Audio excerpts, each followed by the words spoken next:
How to add a payment method on Hostinger. Hi everyone, this is Kate here and welcome back to the channel, and on this video I will guide you how you can add payment method on Hostinger. So without further delay, let's get started with this video. First of all, navigate to the hostinger.com through a browser and make sure to log in into your account. Once you're on your home page, now navigate to the sidebar. On your left hand side there is a billing option. Click on billing. Once the option gets expanded, there is an option as payment methods, so click on payment methods. Now once you're on the payment methods tab, there's a button to add a payment method. Click on add payment method. So these are all of the methods that you can add in your Hostinger account.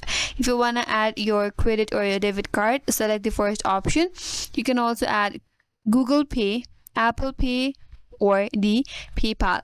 So choose one according to your preferred choice. Here I will just select the credit or debit card. Now you have to add name on your card.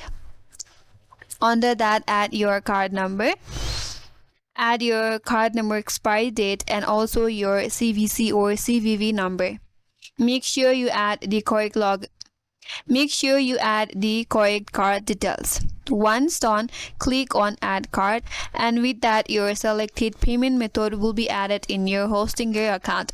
That's it. That's all for today's video. Hope this video was helpful, and if you are new to our channel, consider subscribing. Thank you for watching and stay tuned for more videos.